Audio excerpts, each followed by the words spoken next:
to Wonderland, we've got it all. Potions and pastries that make you grow tall. Coucou tout le monde, c'est je vous retrouve aujourd'hui sur la chaîne pour vous présenter les nouveautés de juillet qui me font de l'œil. Il y en a pas mal, j'ai une petite liste ici. En regardant un petit peu pour préparer la vidéo, je me suis aperçue que je vous ai pas noté les maisons d'édition, donc je le ferai en montage, je vous l'indiquerai parce que c'est quand même aussi important de le savoir. Alors, normalement, les premiers dont je vais vous parler sont déjà sortis parce que j'ai du 3, du 4. Aujourd'hui, on est le... si mon téléphone ne veut pas me le dire, ça va pas m'aider non plus. On est le 8. Donc en fait, parmi toutes les nouveautés dont je vais vous parler pour juillet, il y en a 2 qui ne sont pas encore sorties. Parce que sinon tout le reste c'est du 2, du 3 ou du 4 juillet. Donc voilà, donc vous pourrez déjà quasiment foncer en librairie s'il y en a qui vous intéressent. On va commencer par la suite d'une trilogie. Normalement il me semble que c'est le dernier volume, mais je ne l'ai pas encore lu, donc je vous dirai ça après ma lecture. Une trilogie dont je vous ai déjà parlé, qui est juste sublime, qui est mystérieuse, qui est un petit peu touchante. Il s'agit du tome 3 des Jules Croche-Mort Damnation de Cassandra O'Donnell. Donc là c'est les éditions Flammarion qui sortaient le 2 juillet. Donc là on va un peu plus savoir ce qui se passe avec Silence et son frère Auriel, je crois. C'est ça, c'est Auriel. Et voilà, et ce qui se passe dans ce fameux village, et un peu plus ce qui va se passer surtout avec les habitants. Si vous ne l'avez pas encore lu, c'est une série que je vous conseille beaucoup parce que elle est vraiment dans une ambiance un petit peu à la famille Addams, même si vous avez aimé Mercredi Addams, voilà, on est dans une ambiance un petit peu comme ça avec deux jumeaux qui ont une personnalité bien distincte, qui vont apprendre des choses sur eux et sur leur famille notamment. Il y a vraiment ce côté très brumeux, très ambiance d'Halloween, automnale, qui est hyper plaisante, donc vraiment foncez parce qu'en plus c'est bien écrit et franchement l'univers est chouette. Donc voilà, donc celui-ci normalement je vais le lire, ça fait partie de ma pile à lire de juillet que je vous partagerai dans pas très longtemps normalement sur les réseaux. Le second titre que j'ai noté, alors en regardant un petit peu plus, j'ai vu qu'il était déjà sorti et vu le prix ça m'étonne un petit peu que ce soit en format de poche. Je pense que ça serait peut-être un format un peu intermédiaire. Il s'agit de The Night and Its Moon de C.G. Pepper qui sortait le 2 juillet, mais j'ai l'impression que c'est plutôt une version poche, donc celui-ci existe déjà. Au niveau de l'intention, voilà, du récit, on est sur 2 jeunes filles, Nox et Amaris en fait, qui ont une sorte de beauté surnaturelle. Leur sang est un peu mélangé, elles sont pas que humaines, elles sont aussi faées, pardon. Elles ont grandi en fait dans un orphelinat, donc elles rêvent d'une vie meilleure, elles rêvent d'une vie idyllique évidemment, sauf qu'un jour il y a quelqu'un qui va repérer Nox par rapport à sa beauté et va lui proposer quelque chose qu'elle va avoir du mal à refuser, mais malheureusement tout bonheur offert à un prix et elles vont vite s'en rendre compte. Donc voilà, j'ai l'impression que c'est plutôt un format poche, c'est un titre que j'ai vu passer un petit peu sur la sphère anglophone. Il m'a l'air sympa, mais j'ai peur que ce soit, vous savez, le genre d'histoire qu'on voit en ce moment beaucoup. Mais voilà, je me suis dit que ça pouvait peut-être en intéresser certains, donc notez-le s'il vous plaît. Mais j'ai vu qu'il y avait des versions qui étaient encore disponibles en grand format. Là, c'est une version qui a plus de 10 € qui va sortir, donc je pense que c'est plus la version poche et j'ai dû me tromper au niveau de cette fameuse nouveauté. Alors ensuite c'est un titre que j'ai hâte de découvrir, même s'il me fait un peu peur dans le sens où il a l'air assez costaud, assez épais. Il s'agit de À l'aube les flammes de KX Song qui sortait le 2 juillet. On est sur une sorte de réécriture un petit peu de Mulan avec un côté, voilà, un univers très asiatique qui est bien travaillé, qui a l'air assez dense, un peu comme celui de The Sword of Kagan. C'est pour ça que ça me fait un petit peu peur parce que c'était le genre de lecture où vous plongez pas comme ça un peu, voilà, j'ai envie de me vider la tête, j'ai envie de découvrir un nouvel univers, une héroïne attachante. Non, il faut quand même, il faut donner un petit peu de soi pour la lecture, s'immerger vraiment, prendre son temps, découvrir un petit peu la manière dont l'univers a été travaillé, de s'attacher au personnage. Et du coup, c'est juste ça qui me fait peur, mais ça a l'air d'être un très beau livre et surtout un livre aussi un petit peu engagé pour la femme. Donc voilà, il a l'air... Puis une réécriture de Mulan, ça peut être que prometteur. Donc lui il sortait le 2 juillet et donc je vous mets encore l'édition, tout ça. Ensuite, alors celui-ci je l'ai vu passer quand je vous ai fait sur Instagram la sélection, en fait une sélection similaire au film K-pop Demon Hunter. Au début je pensais pas, je vous fais une petite parenthèse par rapport à ce film d'animation, je pensais pas le regarder, sauf qu'il passait tellement de... Il y a tellement de personnes qui ont mis des posts sur Instagram avec les musiques de K-pop Demon Hunter, qui avaient l'air un peu entraînantes, puis j'ai vu des extraits et tout, je me suis dit bon, je vais le regarder. Je l'ai regardé lundi dernier, puis je l'ai re-regardé mardi. Et en fait depuis peut-être une bonne semaine et demie là, j'ai les musiques qui me passent en boucle dans la tête et je me dis bon, faut que je me vide un peu et faut que je sorte cette musique de ma tête et je vais vous faire du coup une sélection de livres qui sont un peu dans la même ambiance, la même idée. Et du coup en fait j'ai trouvé celui-ci, Une lumière sans pitié, le tome 1, le livre du dieu immortel de Sophie Clark, qui était enfin traduit en français, qui sortait le 3 juillet. C'est celui-ci et il marchait bien parce qu'on est dans un monde en fait où les démons et les chasseurs de démons se font la guerre et d'un côté on a voilà, une chasseuse de démons qui est très connue, qui est extrêmement puissante, c'est une grande exorciste, et de l'autre côté vous avez aussi un soldat. Après le résumé n'était pas très clair parce que j'ai du mal à savoir si c'est un soldat qui lui aussi en fait est exorciste parce qu'apparemment il travaille pour le Vatican, mais il y a un côté, est-ce qu'il est passé du camp des démons ou pas, en fait il y a vraiment ce doute par rapport à ce que nous raconte le résumé. Donc voilà, je sais pas trop ce que ça va donner, mais ça a l'air chouette, ça a l'air aussi de reprendre un peu des bases qu'on connaît, mais avec un côté Vatican, exorciste, avec des...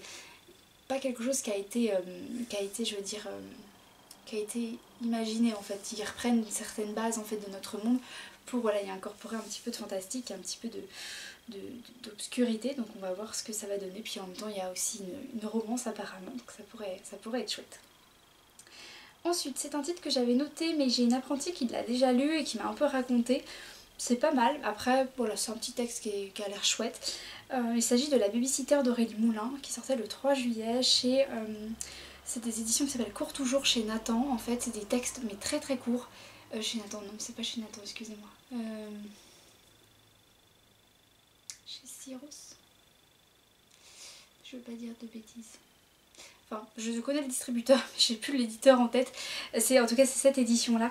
Et en fait, c'est des textes qui sont très très courts pour les adolescents. Après, attention, ça peut être à partir surtout de 15 ans par exemple, parce qu'il y a des thématiques qui vont être exploitées, peuvent être assez difficiles. Là, La babysitter, on est pour le coup...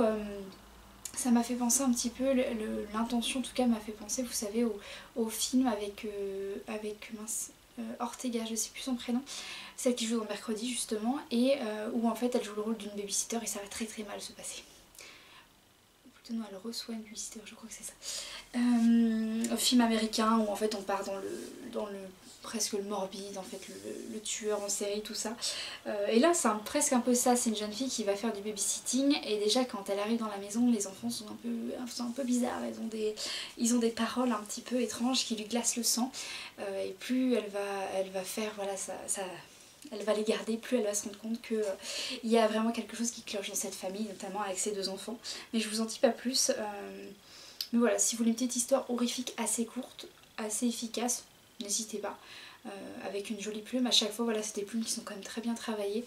Donc cette série là, en tout cas cette collection, parce que c'est vraiment, il appartient à une collection ce livre, n'hésitez pas à aller faire un petit tour, ça pourrait vous plaire. Ensuite le 3 juillet j'ai noté, alors là on passe du côté adulte, du côté thriller, j'ai noté Le jeu peut surprendre de Alana Urquhart, je crois que c'est comme ça qu'on prononce son nom, désolée si je le dis mal. Là ce qui m'a vraiment interpellée, c'est qu'on reprend ce côté de tueur en série mais dans le bayou, qui traque en fait... voilà, qui a un type de victime bien précis. Il respecte pas du tout les règles en fait des tueurs en série de base. Il est traqué par un médecin légiste. Il y a vraiment ce côté un peu qu'on aime en général dans les séries policières, justement un peu de profilage, ce genre de choses, pardon. Et la lysosauté, très étrange. Et voilà, il y avait vraiment une intention, une ambiance qui me plaisait et ça a l'air d'être vraiment typiquement le type de roman policier un peu trash que j'aime lire. Donc voilà, je vais regarder tout ça et apparemment cette autrice en a fait d'autres. Donc je regarderai un petit peu plus ce qu'elle a pu écrire et tout ça et peut-être découvrir un nouvel auteur. Ça serait chouette parce que ça fait longtemps que je suis pas tombée dans le roman policier un peu morbide, un peu trash, un peu calculé, comme j'aime bien, comme j'ai pu voir avec Jérémy Feld. Il faut que je finisse les Hannibal Lecter aussi.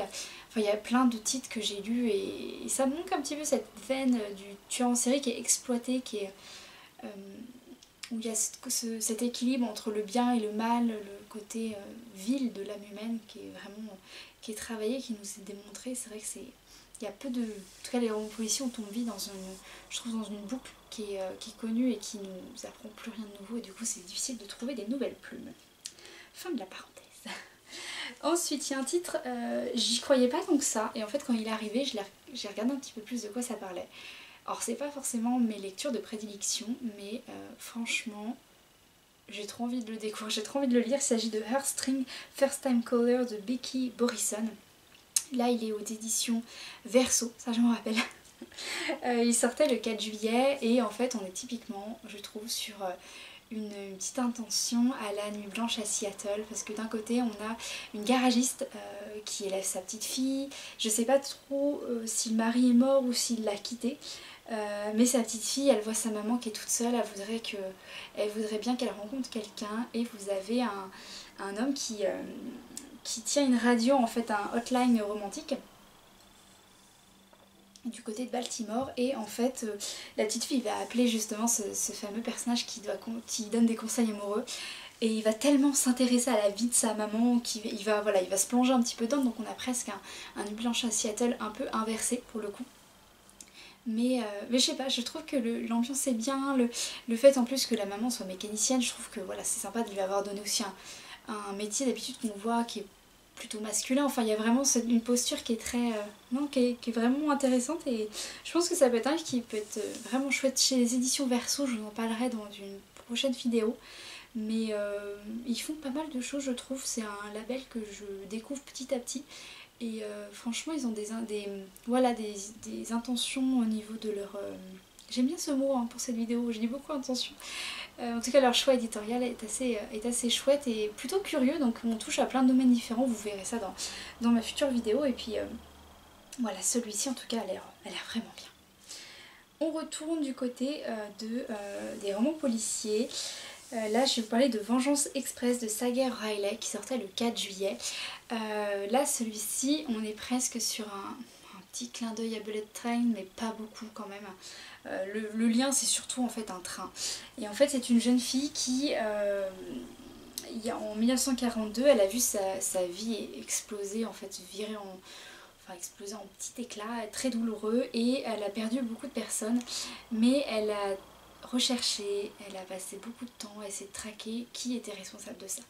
Elle a listé voilà, ces personnes-là, et plusieurs années plus tard, elle les invite toutes dans un train pour se venger. Sauf que plus le temps passe, plus la traversée continue, plus elle s'aperçoit que quelqu'un d'autre est en train de se venger à sa place. Et du coup, ça a l'air d'être assez, comment dire, assez palpitant, parce qu'on a un côté où de base on a une jeune femme qui veut se venger, et en fait il y a autre chose derrière. Il va y avoir un petit rebondissement, il va y avoir une autre intention, et du coup franchement ça a l'air chouette je le trouve, et je sais pas, il me fait envie. On verra bien. Mais du coup lui il me semble qu'il est aussi côté adulte, il est pas du tout dans l'ado ni quoi que ce soit, donc on verra aussi au niveau de la plume. Alors ensuite, là c'est des titres qui ne sont pas encore sortis. Il y en a un qui va sortir demain. Oui, j'ai dit qu'on était le 8, je sais déjà plus. Nous sommes le 8, oui. Donc lui il sort demain, c'est Tokyo Ren de Yasmine Chakarami. Donc le 9 juillet il sortait. Et là en fait on est sur un jeune homme qui veut tout quitter. Sa maison, sa vie actuelle, qui est un peu perdu, qui sait pas où il va. Et il va essayer de renouer en fait à ses racines. Ce qui me semble que voilà, il veut voir un petit peu le Japon, mais il vivait plus au Japon, si je comprends bien tout ce que je suis en train de lire. Et évidemment, en retournant en fait là-bas, il va tomber amoureux en essayant de comprendre un petit peu la ville de Tokyo. Il va faire la connaissance d'une autre personne, et les sentiments vont s'en mêler. Et voilà, il va découvrir autre chose, ça va lui ouvrir le regard sur un autre aspect de sa vie, de la vie en fait au Japon. Et ça a l'air d'être un livre un petit peu... un peu doux et amer, vous voyez, sur des vérités un petit peu difficiles à entendre pour le personnage, mais en même temps il trouve des choses douces et lumineuses auprès d'une autre personne, auprès voilà, de ses activités et tout ça. Et je pense que ça peut être un joli livre pour le coup. Ensuite, le petit dernier, là, il sort le 10 juillet. Je sais même plus pourquoi j'ai mis ça. Je sais même plus si c'est de l'adulte, je pense, vu le speech de l'adulte. Il s'agit des Sentinelles de Mathieu Bertrand, qui sortait le 10 juillet. Et là, celui-ci, on a un agent du Vatican, voilà, et une jeune femme qui est survivante d'une ancienne secte, qui vont rechercher un artefact pendant la Seconde Guerre mondiale, enfin qui a été découvert pendant la Seconde Guerre mondiale. Et ils sont aidés par un gendarme qui est spécialisé dans les phénomènes inexpliqués, pardon, et ils vont affronter des enjeux historiques et des pouvoirs mystérieux. On a un côté très Da Vinci Code, je trouve, et je sais même plus pourquoi je l'ai mis, mais je pense que c'était surtout pour ça, pour le côté en fait un peu archéologie, fouille, recherche d'un objet qui a des pouvoirs un petit peu étranges, qui a été découvert il y a très longtemps, et là faut le retrouver parce que ça risque d'être la catastrophe, voilà, au niveau de la catastrophe mondiale. Et bien sûr, on va leur mettre des bâtons dans les roues. Voilà, donc c'était... Ouais, je pense que c'est pour ça que je l'ai mis. Je pense que c'est pour le côté un petit peu Da Vinci Code. Je pense que c'est pour ça. Et voilà, donc il n'y a pas grand chose en juillet. Pour la petite parenthèse, c'est généralement un mois qui n'est pas forcément très fourni en termes de nouveautés, étant donné que c'est vraiment la veille de la rentrée littéraire. Donc en général, les catalogues qu'on travaille en librairie sont vraiment tout minces. Il n'y a pas beaucoup de... C'est rare qu'on ait... Là pour le coup, dans tout ce que j'ai pris en nouveauté, moi dans mon office en jeunesse et en ado, ça va être la nouveauté la plus impactante, et encore c'est une suite, c'est pas une nouvelle série qui commence. Donc voilà, on savait que ça, de toute façon, ça a fait, ça a fait l'unanimité depuis un petit moment, et puis il sort souvent vers ces zones-là. Les Jumeaux Crochements, déjà, ça fait 2 ans d'affilée, là, tome 1, tome 2 sortait vers juin-juillet, donc c'était pas étonnant qu'il sortait ce mois-ci, mais en général, voilà, juillet c'est pas un mois ouf en fait, c'est vraiment un mois assez light, justement pour que les libraires puissent préparer tranquillement la rentrée littéraire et se préparer à ce qu'ils vont lire surtout et choisir. J'ai aussi évidemment préparé les nouveautés de cet été, de août, enfin de cet été oui, mais du mois d'août, qui sont un peu plus conséquentes. J'en ai noté aussi pour septembre, mais ça je vous en ferai dans une prochaine vidéo. Je pense la sortir vers le 10 ou le 11 août, c'est déjà prévu. Donc je vous présenterai tout ça, étant donné que la rentrée littéraire ça commence officiellement en général vers en fait la date de départ souvent se situe entre le 14 et le 16. Mais il n'y a jamais de date officielle, on sait que c'est vers la mi-août que ça commence, où là on a beaucoup de titres qui arrivent, mais en fait ça dépend des avis. Donc c'est tout pour ces nouveautés de juillet. S'il y en a que vous avez repérées qui sont pas dans ma liste et qui font un peu partie de mes lectures, enfin des choses qui pourraient me plaire, n'hésitez pas à me les proposer en commentaire. Parce qu'on voit tellement de choses, on voit tellement de katas, de représentants de maisons d'édition qu'on peut louper des petits titres, ça arrive. Après il y en a que j'ai pas noté parce que pour moi, voilà, c'était pas forcément quelque chose qui m'attirait. J'essaie vraiment de resserrer un petit peu, déjà de resserrer ma pile à lire. J'ai fait pas mal de tri. D'ailleurs sur mes réseaux vous allez pouvoir trouver le lien sur mon Vinted parce qu'il y en a que je vais mettre en vente. Voilà, c'était la double petite parenthèse. Il y a des titres voilà, que j'ai resserrés parce que je sais que je vais peut-être les aimer, mais je vais pas les lire tout de suite pour mon travail. Enfin, j'ai dû faire des choix. Voilà, j'ai dû faire des choix. Et donc oui, c'est tout pour ces nouveautés. Si vous avez des questions, n'hésitez pas, voilà, par rapport à la rentrée littéraire et autres. De toute façon, je pense que je vais vous parler un petit peu plus de la rentrée littéraire cet été. Et j'en profite du coup pour vous annoncer aussi que vous allez avoir toute une série de vidéos qui vont arriver sur la chaîne, que je vais d'ailleurs tourner en avance. Donc c'est possible que je sois habillée pareil pour certaines vidéos, et même... Voilà, ma tête ne va pas changer de toute façon. Et en fait, c'est pour vous présenter plein de petites maisons d'édition, pour vous parler un petit peu des sorties, des livres que j'ai aimés, des livres qui sont dans ma pile à lire, ou des livres que je voudrais lire chez eux, même des livres qui sont à paraître. Du coup, ça vous fera un petit clin d'œil pour des futures sorties. Mais vous allez avoir plein de petites vidéos qui vont être assez courtes pour le coup, parce que là par exemple, je pense que là dans ce que je vais vous tourner, il va y avoir les éditions Piqué. Tout ce que j'ai à vous dire, ça tient sur une petite feuille. Ça va être, après, c'est pas que je fasse des grandes parenthèses comme j'ai l'habitude de le faire, mais voilà, pour parler des livres que j'ai bien aimés de cette maison d'édition et tout ça, un petit peu des petites anecdotes que je peux avoir, tout ça. Donc voilà, donc j'espère que ce cycle de vidéos va vous plaire. Moi j'avais envie de faire ça cet été parce que souvent l'été je filme moins parce que je suis avec mon compagnon. Mais cette année je me suis dit bon, je vais prendre de l'avance, comme ça vous allez être tranquille, tout l'été vous avez du contenu. Moi je vais vous poster des petites choses sur Instagram, ce genre de... voilà, d'autres petits posts pardon, et en même temps je vais profiter de l'été avec mon compagnon sans me dire bah mince j'ai rien fait pendant 2 mois, même s'il n'y a aucune obligation.